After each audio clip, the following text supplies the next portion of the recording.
반갑습니다. 우리 앞뒤 좌우 바라보시면서 샬롬으로 축복하며 인사하겠습니다. 인사합니다. 샬롬. 안녕하세요. 지금 3주 만에 썼더니만 그죠? 이게 또 잘 안 돼가지고 자 다시 한번 좀 제발 반갑게 여러분 샬롬이라고 인사하는데 그 뜻 아시잖아요, 그죠? 전혀 축복을 빌지 않은 얼굴인데 좌우 앞뒤 바라보시면서 내 기분과 상관없이 옆 사람을 좀 축복해 주면 좋겠습니다. 한 번 더 우리 샬롬으로 축복하며 인사하겠습니다. 샬롬. 자, 우리 2층도 다 샬롬입니다. 안녕하세요. 네, 반갑습니다. 몇 번 인사를 좀 더 할까요? 끝나고 인사합시다. 자, 우리 그동안 예수님의 십자가의 순환 GBS를 통해서 또 이야기를 했고, 혹시 아직 GBS를 참여하시지 못한 분들은 갑자기 본문이 뛰어와서 왜 이렇게 본문이 뛰어갔냐 이렇게 생각하시는 분들이 있을 것 같아요. 그래서 잠시 우리 지난 이야기를 조금만 하도록 하겠습니다. 죄 없으신 하나님의 아들 예수 그리스도께서 십자가에 못 박혀 죽으십니다. 누구보다 예수님의 죄 없음에 대해서 잘 알고 있던 대제사장들 그리고 종교 지도자들, 그들의 시기와 그들의 탐욕을 멈추지 않고 예수님을 재판정에 내세웁니다. 빌라도 역시 예수님의 죄 없음을 분명히 알았지만 세상의 영광을 구하느라 옳지 않은 판결을 내리게 됩니다. 그리고 예수님을 십자가에 내어 주었습니다. 나는 이 일과 상관없다며 손을 씻었지만 그 죄는 물로 씻겨질 만한 것이 아니었다는 것이죠. 우리가 다 아시는 것처럼 놀랍게도 그들의 악행은 결국 인류를 향한 하나님의 구원을 이루는데 귀한 역할을 하게 됩니다. 오실 메시아를 기대하면서 예언하였던 이 선지자의 말들은 예수님의 십자가 사역을 통하여서 온전히 이루어지는 것을 우리는 보게 됩니다. 여러분, 세상이 악함을 우리가 이상히 여기지 않았으면 좋겠어요. 세상이 왜 이렇게 악하냐? 정말 종말이 다가오는 거냐? 이래서 정말 소망이 있겠냐? 이러한 많은 고민들, 이런 많은 의심들이 있지만 세상이 악함을 여러분 정말 이상히 여기지 말길 바라요. 점점 악해진다 할지라도 그것을 이상히 여기지 마십시오. 그러나 여러분 한 가지 기억해야 할 사실이 있다면 주의 오심과 하나님의 구원 역사를 기대하면서 깨어 근신하는 저와 여러분 될 수 있기를 바라요. 왜냐하면요, 세상은 악하지만 하나님은 살아계셔요. 세상은 악하지만 더 이상 소망될 것 없지 악해 보이지만 하나님은 여전히 일하시고요, 말씀하신 대로 깨어서 근신하는 온전한 그리스도인, 신실한 그리스도인 그들을 통하여서 여전히 한 명 한 명을 구원해내고 계셔요. 그러한 인물들을 통하여서 하나님은 여전히 하나님의 나라를 이루어가고 계셔요. 도전드리고 싶은 것은 저와 여러분, 우리 예수 가족 한 분 한 분이 그런 귀한 하나님의 구원 역사에 쓰임받을 수 있는 신실한 그리스도인들 될 수 있기를 간절히 소원합니다. 그것이 하나님이 우리를 부르신 이유고 우리를 사랑하신 이유고 십자가에 못 박혀 죽으신 이유입니다. 오늘 20장 말씀을 읽었는데요, 주님께서 죽으셨어요. 하지만 아직 때는 어둡습니다. 1절 말씀 우리 함께 읽어볼게요. 20장 1절입니다. 시작.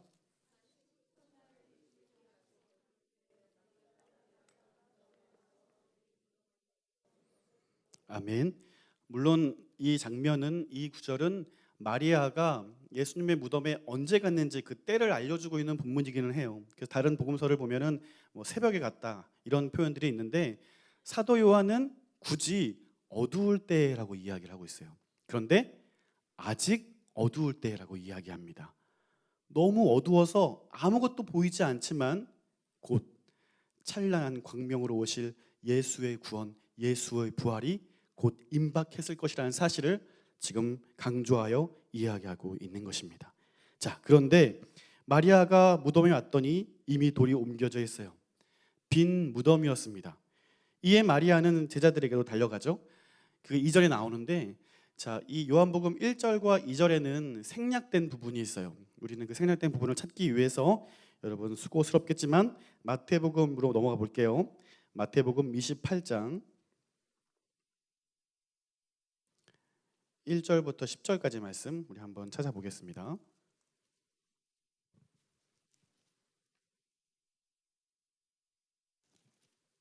마태복음 28장 1절부터 10절까지의 말씀인데요. 우리 한 절씩 교독해서 읽도록 할게요. 제가 먼저 읽습니다. 안식일이 다 지나고 안식 후 첫날이 되려는 새벽에 막달라 마리아와 다른 마리아가 무덤을 보려고 갔더니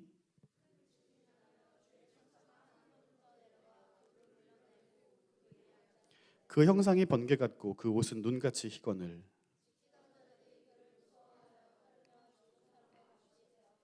천사가 여자들에게 말하여 이르되 너희는 무서워하지 말라. 십자가에 못 박히신 예수를 너희가 찾는 줄을 내가 아노라.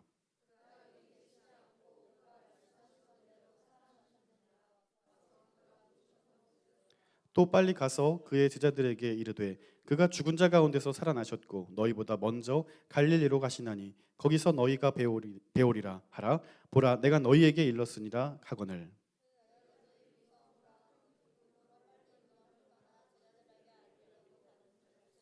예수께서 그들을 만나 이르시되 평안하냐 하시거늘 여자들이 나아가 그 발을 붙잡고 경배하니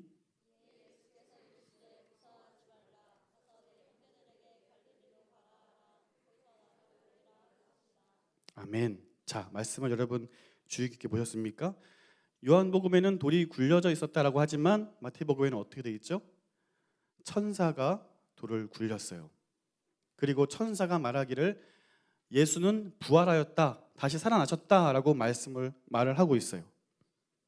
이 소식을 들은 마리아가 마태복음 그 28장 8절 말씀 즈음 보면 무서움과 큰 기쁨으로 빨리 무덤을 떠났다고 이야기하고 있습니다. 다시 본문으로 넘어오셔서 2절을 보십시오. 시몬 베드로와 예수께서 사랑하시던 그 다른 제자에게 달려가서라고 되어 있죠. 그 다음에 이어지는 말은 어떤 것이 되어야 되겠어요? 예수가 살아나셨다라는 말이 되어야 되지 않겠습니까? 근데 요한복음 20장 2절에는 어떻게 되어 있죠? 한번 그 뒷부분을 읽어주시겠습니까? 시작. 주님을 무덤에 가져가서 어디 두었는지 우리가 알지 못하겠다 하니.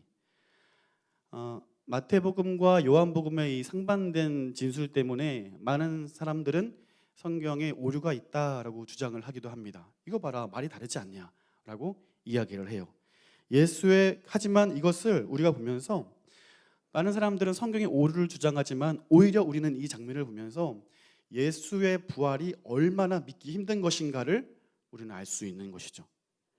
감정이라는 것이 얼마나 믿기 힘든지 너무 기뻤음에도 불구하고 그 기쁨이 오래가지 않는 거예요. 마리아가 천사들의 이야기를 듣고 너무나 기뻤어요. 두려움도 있었죠.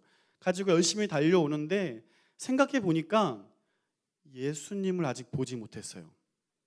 빈 무덤만 보았을 뿐 예수님을 만나보지 못했어요.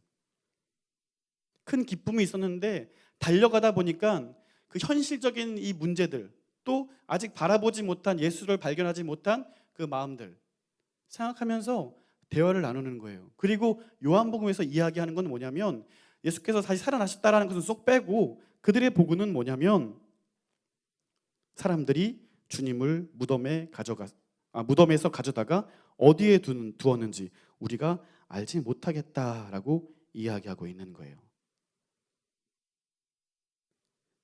그들이 바라본 그 빈 무덤을 바라보면서 방금 본 그 놀라운 일들, 그것은 순간적인 감정의 기억으로 끝나버리고 이제 그들에게 있는 보고사항은 뭐냐면 누가 예수의 신을 가져갔다라는 것이었죠. 본문에는 나오지 않지만 어쩌면 여자들은 제자들에게 그 환상과도 같은 이야기를 분명히 하긴 했을지도 모르겠어요. 그 천사들이 말하는데 예수가 살아났다 하더라라는 얘기를 했을지도 모르겠어요. 그 이야기를 들은 베드로와 요한이 무덤을 향하여 달려가죠. 자, 계속해서 말씀을 한번 보시기를 바랍니다. 자, 3절과 4절 다 함께 읽을게요. 본문 3절과 4절입니다. 시작.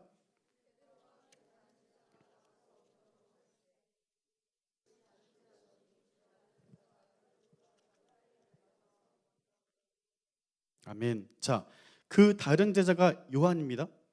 그 사랑하시는 제자, 그가 요한이에요. 그 왜 그렇게 썼는지는 천국 가서 물어봐야 될 것 같아요. 그 왜 그렇게 썼는지는 잘 모르겠어요. 그런데 베드로와 요한이 정말 그러한가 하여 확인해 보기 위해 달려갑니다. 그 둘이 무덤에 도착하는데 요한은 밖에서 구부려서 무덤 안을 확인해요. 들어가 보진 못합니다. 그래서 무덤 안에 있는 세마포를 보게 되죠.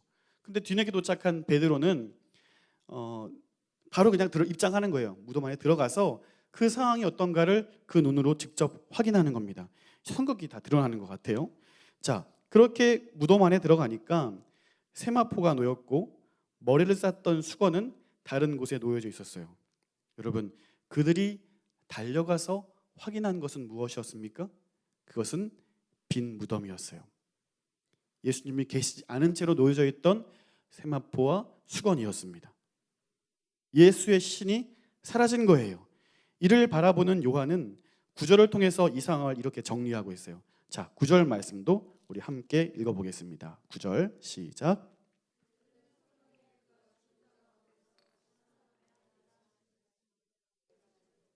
아멘. 그래요.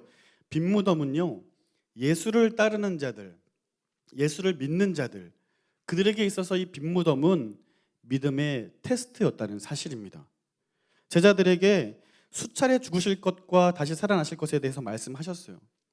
다시 살아날 거다라는 말씀을 수차례 하셨어요. 그런데 제자들이 귀담아 듣지 않는 거예요.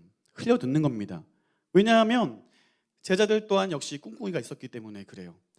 예수님이 참 좋고 따라다니는 이유가 있는 거죠. 왜냐하면 물리적인 이 예루살렘, 이스라엘의 회복을 그들은 꿈꿨던 거고, 그렇게 로마의 찬란한 왕국을 되찾았을 때 한 자리 하려는 그런 욕망들이 그들에게 있는 거예요. 그러니까 함께 하는 게 좋고 사람들의 많은 환호들 좋은데 제발 죽는다는 소리는 좀 안 하셨으면 좋겠는 거죠. 제발 이 소리는 좀 안 하셨으면 좋겠는 거예요. 그러니까 그 말씀을 할 때마다 자동으로 나가는 거죠. 다른 말들을 다 감사해, 다 좋은데 죽겠다는 이야기만큼은 들리지 않는 거예요. 마리아도 마찬가지예요. 여러분, 마리아를 보십시오. 이 막달라 마리아는 7 귀신 들렸던 여인이었어요. 예수님을 만나고 귀신이 쫓겨나고 예수라는 인물을 통하여서 참 자유로웠던 인물이에요. 그 다음부터 이 여인의 행적이 어떻게 되냐면 예수를 따라다녀요. 재정적인 후원을 해요. 그리고 예수님이 있는 곳이라면 어딘지 달려가서 예수님과 그의 제자들을 섬기는 일을 감당합니다. 심지어 그를 따랐던 12명의 제자는 다 도망가지만 끝까지 그 자리에 남아서 예수님의 죽으심을 바라보고 슬퍼하던 여인이 바로 이 마리아였어요. 그리고 그 너무나 신속하게 치러진 장례 때문에 속상한 나머지 장례를 제대로 치러야 되겠다라는 마음으로 제일 먼저 찾아온 여인도 이 바로 마리아였다는 사실입니다. 그리고 그 자리에서 천사들을 통하여 주의 부활 소식도 듣게 돼요. 하지만 큰 슬픔과 확인하지 못한 예수님의 시신을 생각하면서 믿지 못하는 거죠. 동일하게 그 빈 무덤을 바라보면서 믿지 못하고 있는 겁니다. 그러니까 늘상 하는 이야기가 뭐냐면 누가 예수의 시신을 훔쳐갔다라고 말하고 있는 것이죠. 빈 무덤은요, 제자들에게, 주를 따르는 자들에게 예수가 어떤 분인가에 대한 믿음을 테스트하고 있어요.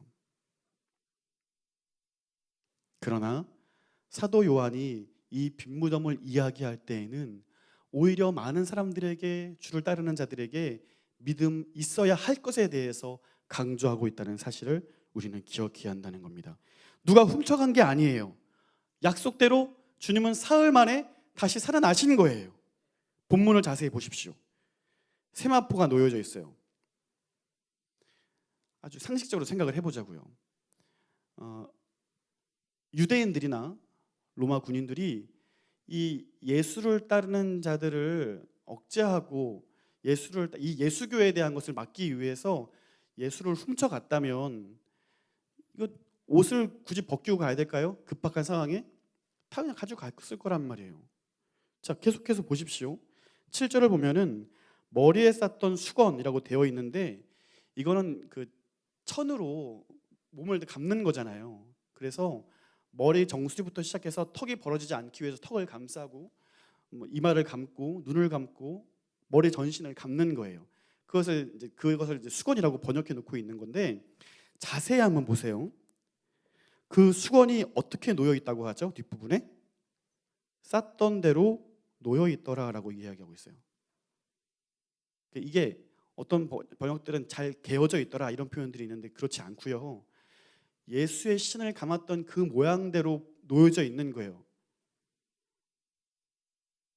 예수의 시신을 훔쳐갈 때 나는 이 천은 마음에 안 든다. 그래서 일일이 벗겼어. 거기까지는 그렇다 칩시다. 그런데 성경이 진술하고 있는 대로 그 모양 그대로 이렇게 모양을 만드는 건 이건 너무 힘든 일 아니에요? 누가 이렇게 하고 있어요? 이 장면을 통해서 우리가 한 가지 알 수 있는 사실은 뭐냐면 예수께서 부활하실 때에는요, 새로운 신비스러운 모습으로 예수께서 부활하시는 거예요. 그러니까 마치 매미가 그 몸을 빠져나오듯이 그 모습 그대로 그 입고 있던 옷과 쌓여있던 그런 천들을 그대로 놓고 몸만 싹 빠져나오시는 거죠. 이러한 신비를 우리가 생각해 볼 수 있는 거예요. 자, 8절 말씀 한번 볼까요? 다 함께 8절 읽어보겠습니다. 시작.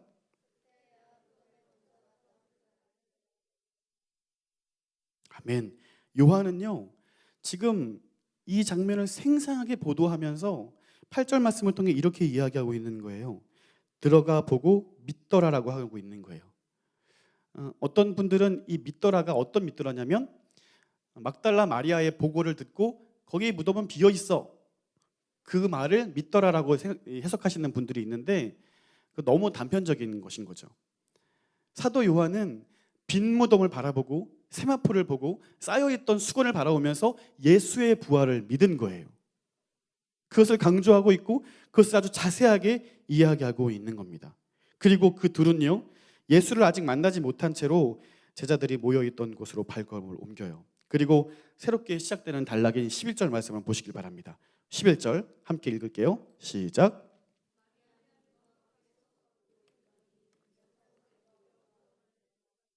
아멘. 자, 새로운 장면처럼 전환되긴 하는데요, 헬라어 원어를 보면은 지금 11절 제일 앞에 번역되지 않고 생략된 단어가 있어요. 대라는 단어인데 접속사예요. 그러니까 10절하고 11절하고 이어지는 거거든요. 그들은 집으로 갔으나 그러나 마리아는 무덤에 남아서 울고 있는 겁니다. 예수의 장례를 제대로 치르지 못하고 예수의 신을 발견하지 못한 그 참혹한 마음, 참담한 마음, 죄송스러운 마음, 그 마음을 가지고 마리아는 지금 울고 있습니다. 자, 계속해서 울고 있더니 울면서라고 강조하고 있죠. 헬라어 단어가 참 재미있는 게 그런 상황들을 잘 설명해 주는데 여러분이 생각하시는 것처럼 어떤 영화에서처럼 아름다운 장면으로 이렇게 흐느끼고 있는 게 아니에요. 슬프다, 여기서 눈물 몇 방울 흘리고 이런 게 아니에요. 지금 통곡하고 있는 거예요. 오열하고 있는 거예요. 멈추지 않아서 너무나 슬픈 마음을 가지고 지금 흐느껴 울고 있는 거예요. 귀신을 쫓아내시고 참자유를 주신 그 예수님의 신이 없어졌다는 사실로 인해서 그 슬픔을 감추지 못하고 계속 울고 있어요. 울면서 몸을 구부려서 그 무덤 안을 살펴봐요. 믿기지 않는 거죠. 도대체 이게 어떻게 된 일인가? 구부려서 무덤 안을 살펴보았을 때 누가 있습니까? 천사 2명이 앉아 있어요. 아마 이 천사 2명은 요한복음에는 기록되어 있지 않던 마태복음에 등장했던 분명히 그 천사들이었을 거라는 사실이죠. 그 천사들이 입을 열어서 마리아에게 물어봐요. 뭐라고 묻고 있습니까? 여자여, 어찌하여 우는가라고 물어보고 있어요. 어찌하여 우느냐? 자, 천사들이 이렇게 물어보았을 때 마리아의 대답은 여전히 믿고 싶지 않은 상황을 반영하고 있어요. 사람들이 예수의 신을 가져갔다, 이렇게 말을 하고 있습니다. 그런데 그렇게 이야기하고 있는 그 동시에 뒤에서 뭔가 인기척이 느껴지는 거예요. 그래서 뒤를 돌아보죠. 누군가 서 있어요. 하지만 분명히 돌아보았음에도 불구하고 뒤에 서 있던 그분이 누구인지 마리아는 알지 못해요. 그때 예수님께서 한 번 더 물어보시죠. 여자여, 어찌하여 울며 누구를 찾느냐? 자, 여러분, 마리아가 좀 답답하시진 않습니까? 지금 울음을 멈추고 뒤에 계신 분이 누구인가를 좀 잘 보라는 거죠. 지금 좀 진정하고 예수님을 좀 바라보라, 바라봤으면 좋겠다. 여러분 이렇게 좀 답답하지 않으세요? 예수님의 음성을 분명히 마리아가 알고 있었을 텐데 좀 정신을 차리고 그 음성이 누구의 음성인지 좀 잘 기억했으면 좋겠다. 이런 마음이 여러분에게 있지 않으세요? 그런 답답함이 여러분에게 있지 않습니까? 그런데 여러분, 막달라 마리아만큼 예수님을 사랑했던 인물이 있을까요? 이 여인만큼 예수님을 따르고 예수님을 사랑했던 여인이 있었을까요? 어떻게든 주님 곁에 머물기 위해서 내가 할 수 있는 것으로도 아주 조금이라도 보태기 위해 협력하고 존경하고 목숨을 마다하지 않고 그 위험천만한 상황 가운데서도 끝까지 예수의 고난을 지켜보고 있던 여인. 그 여인이 예수님의 음성을 모를 리 있겠습니까? 그 여인이 아주 잠시라도 예수의 얼굴을 잊을 리 있겠습니까? 그 여인이 예수의 음성을 까먹을 리 있겠냐고요. 문제는 여기에 있어요. 너무 커다란 문제가 닥쳐오면요, 주님이 안 보인다는 거죠. 너무나 어려운 문제가 다가오면요, 소망도 있고 믿음도 있어요. 하지만 내 삶 가운데 그게 믿겨지지 않더라는 거죠. 다른 사람은 장래는 괜찮은데요, 내 형제가 죽고 내 부모가 죽으면요, 천국 소망 알아요. 부활도 알아요. 하지만 너무 슬픈 거예요. 너무 마음이 어려운 거예요. 너무 큰 일을 만나면요, 너무 큰 상처를 받으면요, 믿음도 좋고 회복해 주실 것도 알고 위로해 주실 것도 알아요. 그런데 너무 마음이 아픈 거예요. 눈을 들어 보아도 하나님 보이지 않는 겁니다. 아무리 노력하고 아무리 애를 써도 하나님의 은혜가 느껴지지 않는 거예요. 내가 왜 이렇게 아파하는지, 내가 왜 이렇게 고난받는지, 왜 계속해서 어려운 일만 내게 있는 건지 느껴지지 않는 거예요.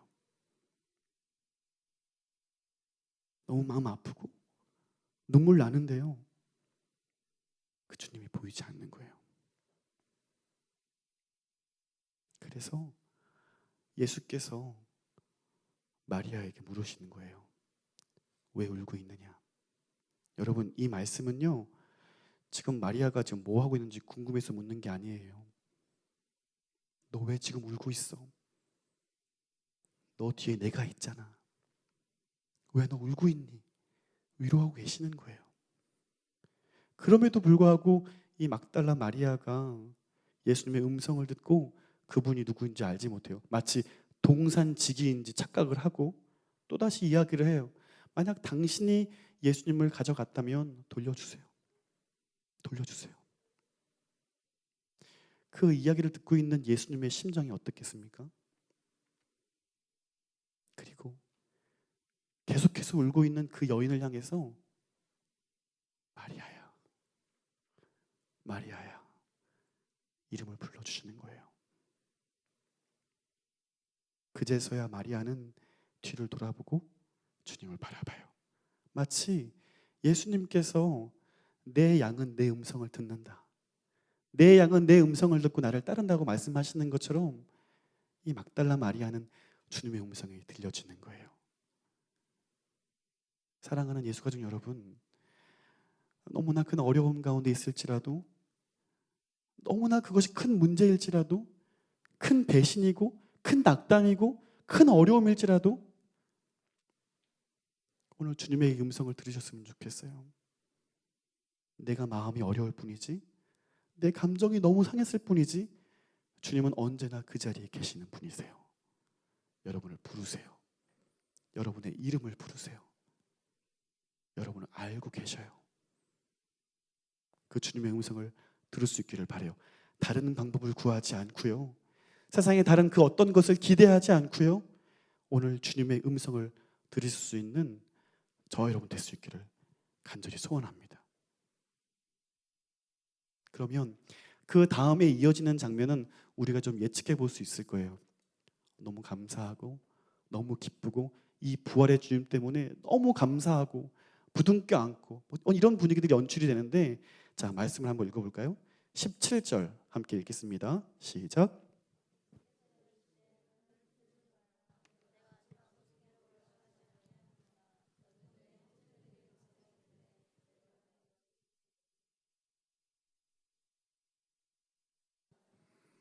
아멘. 자, 그런 아주 따뜻한 장면을 기대했지만 예수님께서 첫 마디가 나를 붙들지 말라 이러시는 거예요. 너무 깨지 않아요? 왜 이러시지? 좀 이렇게 냅두시지, 그죠? 너무 기쁜데. 근데 나를 붙들지 말라. 붙들지 말라라는 이 헬라어 단어도 아주 그냥 간단하게 손을 잡거나 몸을 대거나 이런 정도의 수준이 아니라 절대로 떠나보내고 싶지 않은 사람을 매달릴 때 여러분 어떻게 매달립니까? 절대로 당신을 떠나보낼 수 없어. 매달려 봤어야지 뭐 아시죠, 그죠? 절대로 떨어지지 않을 만큼 붙드는 거죠. 그 붙들다가 바로 이 단어인 거거든요. 마리아가 너무나 기쁘고 너무나 반가운 마음으로 그 주님을 붙드는 거예요. 예수님, 야, 너 힘들다 좀, 이게 아니라 예수님께서 말씀하신 데는 이유가 있는 거예요. 이 장면을 보면서 우리가 한 가지 알아야 될 사실은 뭐냐면 그 17절 후반절을 보시면 내 하나님 곧 너희 하나님께로 올라간다 하라라고 되어 있어요. 예수님 부활하셨고 이제 남은 사역이 한 가지 더 남아 있어요. 그 뭐냐면 승천하시는 일입니다. 그러니까 내가 너희와 영원히 함께할 수 없다라는 거예요. 어쩌면 마리아는 혼동했을 수도 있어요. 일전에 내가 너희와 오래 있지 못하지만 곧 다시 보게 될 것이다 라는 말씀하셨거든요. 아, 지금이 바로 그때구나. 내 다시는 주님을 떠나보내고 싶지 않은 거예요. 다시는 주님과 이별하고 싶지 않은 거예요. 다시는 주님과 멀어지고 싶지 않은 거예요. 그래서 꼭 부둥켜 안고 정말 주님을 떠나보내지 않겠습니다 간절히 이야기하는데 주님께서는 영적인 교훈을 이야기하고 있는 거죠. 물질적인 모습으로, 물리적인 방법으로는 너와 영원히 함께할 수 없어. 나는 하나님께로 올라가야 해라고 말씀하시는 거예요. 저는 이 장면을 보면서 성경의 한 장면이 떠올라요. 그건 뭐냐면 변화산 사건입니다. 베드로와 야고보와 요한이 예수님과 함께 산에 올라가시는데 그 산에서 예수님이 아주 찬란한 모습으로 변화되시면서 모세와 엘리야와 대화를 나누기 시작해요. 그 장면을 바라보고 있던 세 명의 제자가 너무 이게 환상이 너무 기쁘고 감격이 되고 더 이상 여기서 이제 내려오고 싶지 않은 거예요. 저 고민 많은 세상에 내려가고 싶지 않은 거예요. 그냥 여기서 머물러서 주님 여기 천막을 3개 짓게 해주십시오. 하나는 예수님을 위해서, 하나는 모세를 위해서, 하나는 엘리야를 위해서 천막을 짓게 해주십시오. 이 말을 왜 하는 거냐면 여기 눌러 앉고 싶다는 거거든요. 아, 너무 힘든 저 세상으로 내려가고 싶지 않다는 거거든요. 나는 날마다 이렇게 은혜로웠으면 좋겠고요. 나는 날마다 이렇게 충만했으면 좋겠고요. 나는 날마다 이렇게 신비스러운 장면을 통해서 나는 정말 행복했으면 좋겠어요. 하지만 예수님께서 부러워하시죠. 내려가자. 내려가자. 오늘 막달라 마리아에게 동일하게 말씀하시는 겁니다. 매달리지 마. 내가 너희와 영원히 함께 할 거야. 하지만 너희는 여기서 영원히 함께 할 수 있는, 영원히 머무르는 것이 아니라 세상으로 나아가야 해라고 말씀하는 거죠. 그러면서 하시는 말씀이 뭐냐면 여러분 17절을 다시 한번 보세요. 내가 아직 아버지께로 올라가지 아니하노라 한 다음에 보세요. 너는 내 형제들에게 가서 이르되 라고 되어 있습니다. 자, 중요한 단어만 좀 제가 뽑을게요. 너는 가서 이르되. 이르되라는 말은 전하라 라는 말이에요. 너는 가서 전하라 라고 이야기하고 있어요. 그러니까 예수를 만난 사람들은 자연스럽게 이어지는 건 뭐냐면 가서 전하는 사람들이 되어야 한다는 겁니다. 멈춰 있으면 안 되고요. 그냥 나 은혜 받는 것에 멈춰 있고 나 하나 잘 되고 나 충만하고 나만 괜찮으면 돼 이런 마음에 머물러 있는 게 아니라 세상을 섬기고 세상을 향하여 나아가야 된다고 말씀하고 있는 거예요. 그 내용이 무엇입니까? 그 내용이 뭐예요? 내 형제들에게 말해라. 나의 아버지 곧 너희의 아버지, 나의 하나님 곧 너희의 하나님. 어떻게 감히 하나님께 우리의 아버지가 될 수 있고 우리 형제가 될 수 있고 우리 하나님이 될 수 있어요. 그러나 주님께서 죽으시고 부활하신 이후에 모든 믿는 자들에게 이런 놀라운 고난을 부여하시는 거예요.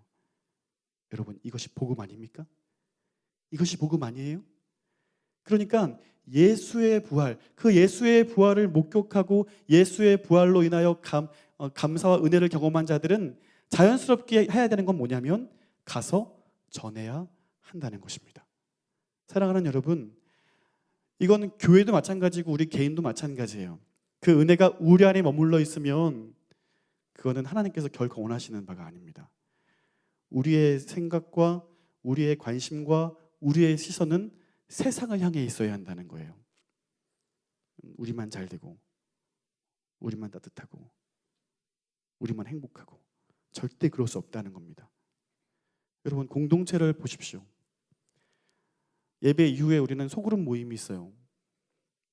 하지만 여전히 소그룹 모임에 참여하지 못하는 분들도 있을 거예요. 한 번도 참여해 보지 않은 분들도 있고 참여하다가 못하는 분들도 있을 거예요. 많은 이유들이 있을 거예요. 근데 문제는 우리의 관심이 여전히 나에게 있다는 겁니다. 그들을 향해 있지 않고, 왜 그러는지 아파하지 않고, 왜 그러는가에 대해 관심 갖지 않는 데 있는 거예요. 세상은 여전히 어두워지고 여전히 암흑을 향해 나아가지만 그런 세상을 향하여서 우리가 관심 갖지 않는다면 예수의 부활은 우리에게 어떤 의미로 다가올까요? 이 부활절은 우리에게 어떤 의미로 다가올까요? 감사하게도 담임 목사님도 그런 생각들을 같이 하셔서 계란 먹지 말자 이러시는데 맞는 거예요. 계란이 뭐가 중요합니까? 예수의 부활이 중요하고 예수의 생명이 중요한 거 아닙니까? 그를 품은 자들을 우리 모두가 세상을 향해 나아가자고요. 그러니까 예수 믿는 자들은 선교하는 자가 되어야 되는 거예요. 예수 믿는 자는 전하는 자가 되어야 되는 거예요. 특별한 목사들이나 전도사들이나 그렇지 않고요. 예수 믿는 자들은 선교하는 자들이 되어야 하고, 예수 믿는 자들은 전하는 자들이 되어야 하고, 예수 믿는 자들은 이 놀라운 사실을 이야기할 수 있는 자들이 되어야 되는 거예요. 예수 가족 여러분, 오늘 우리가 이 사명을 감당할 수 있기를 바라요. 정말 그럴 수 있기를 바라요. 말씀을 정리하면서 사도 요한의 시선을 한번 바라봅시다. 1절부터 18절까지 말씀을 여러분 쭉 읽으시면서 어떤 생각이 드셨어요? 영화 보고 계시는 것 같지 않았어요? 너무 표현들이 생생해서 그냥 봤다가 아니고 구부려 봤다. 울면서 아주 생생하게 이런 것들을 이야기하고 있어요. 마치 그 빈 무덤을 바라보고 있는 베드로와 요한처럼 너희들의 시선이 바로 여기 동일하게 있어야 한다라고 이야기하는 거죠. 빈 무덤을 바라보면서 어떤 자들은 믿음 없음이 증명되지만 오히려 빈 무덤을 바라보면서 예수의 부활을 증언하는 자들이 바로 너희가 되어야 한다는 것을 사도 요한은 이야기하고 싶은 거예요.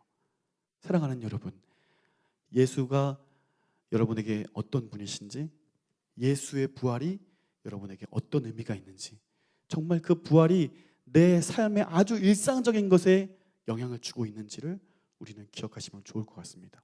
그러므로 마지막으로 말씀을 드립니다. 요한복음 20장 1절 말씀 보시면 안식일 후 첫날이라고 이야기합니다. 그날 예수께서 부활하시는 날이잖아요. 우리는 매주일 부활을 목격하고 또 누군가에게 증언하는 자들이 되어야 하는 겁니다. 부활의 증인.